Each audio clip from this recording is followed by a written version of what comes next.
গল্পটি শুরু হয় একটি নির্জন নদীতে, যেখানে একটি ছোট নৌকা ধীরে ধীরে জলের উপর ভাসতে থাকে। এন্ডি, তার স্ত্রী এবং তাদের ছোট মেয়ে নৌকায়। যাত্রাটি শান্ত মনে হচ্ছে, কিন্তু পৃথিবী আর আগের মতো নেই। পথে এন্ডি তীরে একটি পরিবার দেখতে পায়। এন্ডি বন্ধুত্বপূর্ণভাবে হাত নাড়ছে, কিন্তু সামনে দাঁড়িয়ে থাকা লোকটি হঠাৎ বন্দুক তাক করে। সে চায় না যে কেউ তাদের কাছে আসুক, কারণ পৃথিবী বিপজ্জনক হয়ে উঠেছে। একটি ভাইরাস ছড়িয়ে পড়েছে যা একজন ব্যক্তিকে 48 ঘন্টার মধ্যে সম্পূর্ণ অচল করে দেয়। এন্ডি তার পরিবারের সাথে এগিয়ে যায়, কিন্তু সমস্যা হলো খাবার শেষ হয়ে যেতে চলেছে। তার স্ত্রী খুবই চিন্তিত, কিন্তু এন্ডি তাকে আশ্বস্ত করে যে সে সবকিছু সামলে নেবে। তারপর সে জলে একটি ভাঙা নৌকা দেখতে পায়। সে ভিতরে গিয়ে কিছু খাবার খুঁজে পায়, কিন্তু তারপর সে বুঝতে পারে যে কেবিনে কিছু আছে। এন্ডি বিপদ অনুভব করে দ্রুত তার জিনিসপত্র তুলে নেয় এবং তার হাউসবোটে ফিরে আসে। খাবার দেখে তার স্ত্রী আনন্দিত হয়। এন্ডি বলে যে তাদের কাছে এখন 2 থেকে 3 মাসের জন্য পর্যাপ্ত খাবার আছে, কিন্তু তার স্ত্রীর উপর লোভ প্রভাব ফেলে। সে আরো জিনিসপত্র আনার জন্য ভাঙা নৌকায় যায়, এবং যখন সে ফিরে আসে তখন কিছু একটা তাকে ভিতরে টেনে নেয়। এন্ডি যখন তার দিকে তাকায় তখন তার পা সম্পূর্ণ আহত। এন্ডি বুঝতে পারে যে কিছু একটা ভয়াবহ ভুল হয়েছে। তার স্ত্রী ব্যাখ্যা করে যে তাকে আঙুলের মতো কিছু কামড়েছে, যার অর্থ এটি একটি জম্বি ছিল। এটি এন্ডির জন্য একটি ভয়াবহ আঘাত। এন্ডি বলে যে 48 ঘন্টা আছে এবং যে কোনো মূল্যে তাকে ডাক্তারের কাছে নিয়ে যাবে। তার স্ত্রী তাকে মানা করে দেয়, কিন্তু এন্ডি তাকে হারানো ভয়ে তাকে তা করতে বাধ্য করে। তাই এন্ডি তার হাউসবোটে ছেড়ে আর পরিবারের সাথে রাস্তায় দিয়ে একজন ডাক্তার খুঁজে রওনা দেয়। তারা পথে বেশ কয়েকটি পরিত্যক্ত যানবাহন দেখতে পায়। এন্ডি একটি গাড়িতে উঠে এবং তার স্ত্রী এবং তার মেয়েকে নিয়ে গাড়ি চালায়, কিন্তু শীঘ্রই তার স্ত্রীর মধ্যে ভাইরাস তীব্র হয়ে ওঠে। সে যে কোনো মুহূর্তে জম্বিতে পরিণত হতে পারে। সে চায় এন্ডি তাকে গাড়ি থেকে নামিয়ে আসুক, যাতে এন্ডি এবং তার মেয়ে নিরাপদে থাকতে পারে, কিন্তু এন্ডি তাকে যেতে দিতে রাজি হয় না। সে তাকে রাজি করে সিটে ফিরে দেয়। তারা যখন গাড়ি চালাচ্ছে তখন হঠাৎ একটি জম্বি গাড়ির সামনে উপস্থিত হয়। গাড়িটি ভারসাম্য হারিয়ে ফেলে, যার ফলে একটি বিশাল দুর্ঘটনা ঘটে। আঘাত এতটা ভয়াবহ ছিল যে কাঠের টুকরো এন্ডির স্ত্রীর পেট ভেতর করে চলে যায়। এন্ডিও আহত হয় এবং অজ্ঞান হয়ে পড়ে যায়। যখন সে জ্ঞান ফিরে পায় তখন সে দেখতে পায় যে তার স্ত্রীর শরীর সম্পূর্ণরূপে সংক্রমিত। সে এখন সম্পূর্ণ জম্বিতে পরিণত হয়েছে, কিন্তু চেতনার শেষ মুহূর্তগুলোতে সে গাড়ির দরজায় তাকে বাঁচাও লেখা দেখতে পায়। এন্ডি তার মেয়েকে তুলে পিছনে এগিয়ে যায়। ঠিক তখনই তার স্ত্রী এখন জম্বি তার হাতে কামড় ধরে। এন্ডি কোনো রকম ভাবে তার মেয়েকে টেনে বের করে নিয়ে যায় এবং তাকে নিয়ে চলে যায়। তার স্ত্রী হারানোর যন্ত্রণা এবং তার হাতে সংক্রমণের দাগ। তার আর মাত্র 48 ঘন্টা বাকি আছে। সে জানে না এরপরে তার মেয়ের যত্ন কে নেবে। এন্ডি 48 ঘন্টার অ্যালার্ম বাজায়। তারপর সে সেখানে একটি লোককে দেখতে পায় যে তাদের গাড়ির সামনে দৌড়ে এসেছিল। এন্ডি তার কাছে যায় এবং দেখতে পায় যে লোকটি সম্পূর্ণরূপে জম্বি। ঠিক তখনই থুমি নামের একটি মেয়ে আসে। সে প্রকাশ করে যে এই সংক্রমিত লোকটি তার বাবা। থুমি তার মুখ কাপড় দিয়ে বেঁধে রেখেছে যাতে সে কাউকে কামড় দিতে না পারে। তারপর সে হালকাভাবে তার হাত কাটে একটি গাছে রক্ত মাখিয়ে দেয় এবং তারপর তার আক্রান্ত বাবা রক্তের প্রতি আকৃষ্ট হয়ে তার চাটতে শুরু করে। এভাবে তুমি তার বাবাকে পথ দেখে এবং নিয়ন্ত্রণ করে। তুমি যেখানে যায় তার আক্রান্ত বাবা সেদিকে যায়। ইতিমধ্যে এন্ডি তার মেয়েকে নিয়ে গিয়ে যায়। তারা হাতে একটি রাস্তার আলো জ্বলে উঠে দেখতে পায়, যার ফলে সে বুঝতে পারে যে কাছাকাছি কেউ আছে। এটি একটি পুরনো স্কুল। এন্ডি ভিতরে গিয়ে একজন মহিলাকে দেখতে পায় যিনি ক্ষতস্থানের যত্ন নেন এবং তাকে বলে যে তিনি স্কুলে রাত কাটাতে পারেন। রাতে এন্ডি আগুনের চারপাশে জড়ো হওয়া কিছু উপজাতি লোকদের দেখতে পান। তাদের মধ্যে একজন মহিলা থুমু থুমি বলে ডাকেন।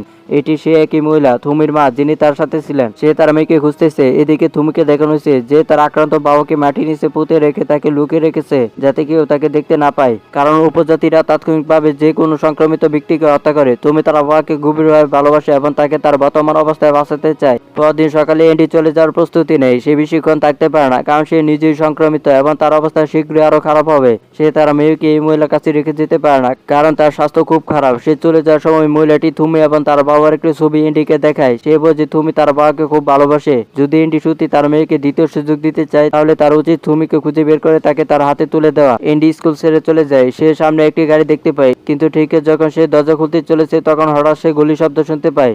সে তার সামনে মাটিতে পড়ে থাকা একজন লোককে দেখতে পায়। বাস্তবে সে এন্ডির দিকে গুলি করছিল না, বরং তার পিছনে পিছনে আসা একটি জম্বির দিকে গুলি করছিল।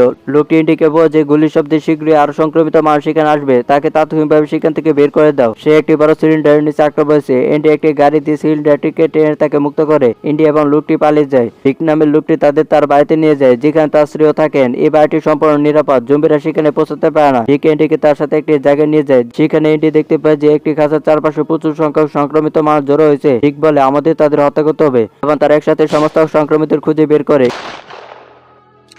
কিন্তু যখন তারা খাঁচার কাছে পৌঁছায় এন্ডি হতবাক হয়ে যায়। একটি ফাঁদ আটকে আছে। এন্ডি জিজ্ঞাসা করে এটা কি।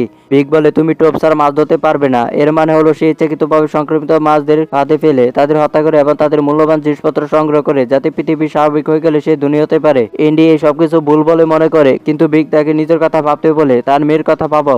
ভিকা একজন বৃদ্ধ উপজাতিকেও খাঁচায় বন্দি করেছে। দুইজনে বাড়ি ফিরে আসে। রাতে এন্ডি তার মেয়েকে তার খাঁচায় ঘুম পাড়িয়ে ঘুমাতে দেয় এবং বাড়ি চলে যায়। সে আক্রান্ত হওয়ার কারণে আত্মহত্যা করার কথা ভাবে। ঠিক তখনই ভিকের স্ত্রী তাকে থামাতে আসে। সে বলছে এন্ডির মেয়ে এখানে নিরাপদ নয়। সে তাকে বলছে ভিক তার আসল স্বামী নয়, ভিক তার আসল স্বামীকে হত্যা করেছে। সে এন্ডিকে বোঝে যদি সে তার মেয়েকে বাঁচাতে চায় তাহলে তাকে নিয়ে যাওয়া উচিত। এন্ডি তাকে বোঝে তার কাছে মাত্র 20 ঘন্টা বাকি আছে। সে বোঝে সে পথে নদীর ধারে একটি পরিবার দেখছে, আবার সে তাদের সেখানে রেখে যেতে বলে, কিন্তু তারপর বিকে সে এন্ডিকে সেই খাঁচায় আটকে রাখে যেখানে সে তুমিকে রেখেছিল।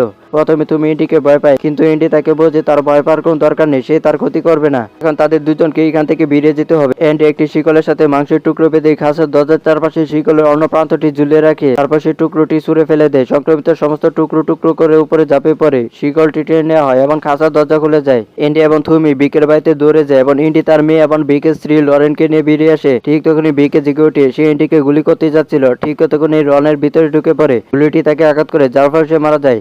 এন্ডি তার মেয়ে এবং তুমিকে নিয়ে পালিয়ে যায়। বিক তাদের তাড়া করে, কিন্তু তিনজনের কোথাও লুকে থাকে এবং বিক হতাশে ফিরে আসে। পরদিন সকালে তুমি সেই গাছে পৌঁছায় যেখানে তার বাবাকে লুকিয়ে রেখেছিল। সে তার বাবাকে মৃত অবস্থায় দেখতে পায়, কাঠের মধ্যে আটকা পড়ে আছে। তুমি তার বাবার মৃত্যু দেখে খুবই কষ্ট পায়। এন্ডি তাকে বোঝানোর চেষ্টা করে যে তার বাবা ইতিমধ্যে মারা গেছেন, সংক্রমণের কারণে তিনি কেবল হাসছিলেন।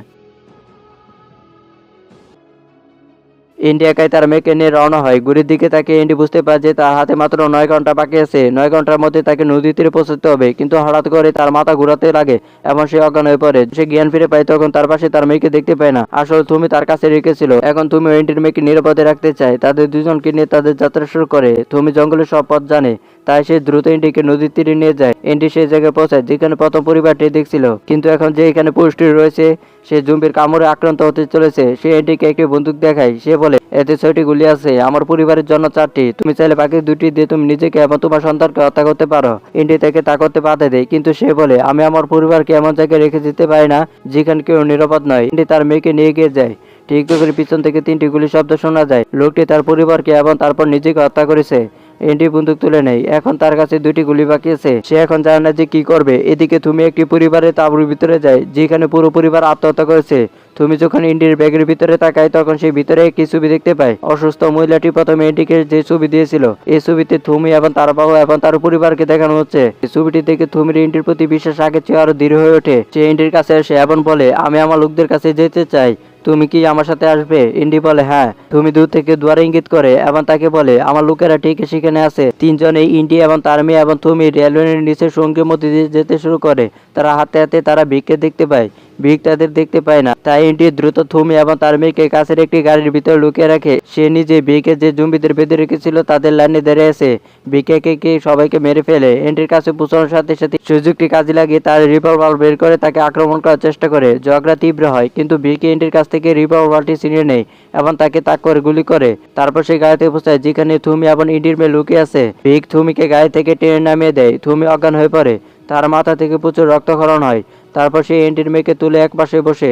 এন্ডি উঠে তার কাছে গিয়ে বলে, আমার মেয়েকে ফিরিয়ে দাও। সে রেগে চিৎকার করে বলে, তুমি আমার কাছ থেকে আমার লোরেনকে কেড়ে নিয়েছিলে, এখন আমি তোমার কাছ থেকে তোমার মেয়েকে কেড়ে নেব।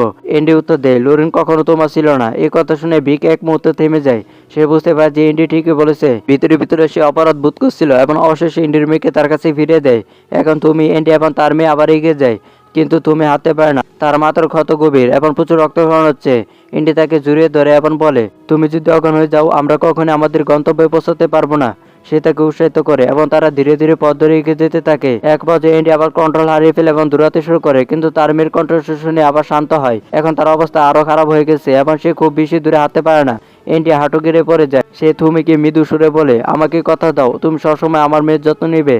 তুমি তার চোখের দিকে তাকে বলে, আমি তোমাকে ওয়াদা দিচ্ছি। ইন্ডি বুঝতে পারছে সে আর এগোতে পারবে না। সে তার মেয়ের কপালে আদর করে চুমু খায় এবং তুমুর কাছে ফাঁসির বাক্সটি চায়। এদিকে অন্যদিকে দেখানো হয়েছে যে সেখানে তুমির এবং পুরো গোত্র তাদের মেরে ফেলতেছে এবং তাদের পুড়িয়ে ফেলতেছে। সেই কারণে এত দোয়া। তারপর দোয়া ভেঙে এন্ডি বেরিয়ে আসে। তার মেয়ে এবং তুমি দুজনে তার পিঠে ঝুলছে। এন্ডি এখন সম্পূর্ণ জম্বি হয়ে গেছে, কিন্তু এখনো তার পরিবারকে বাঁচাতে দৌড়াচ্ছে। আসলে এন্ডি থুমিকে মাংস বাঁধার কাঠের টুকরো দিয়েছিল, তো তুমি যেদিকে মাংস ঘোরাচ্ছিল এন্ডি সেদিকে যাচ্ছিল। এভাবে তিনজনে অবশেষে উপজাতির কাছে পৌঁছে গেল।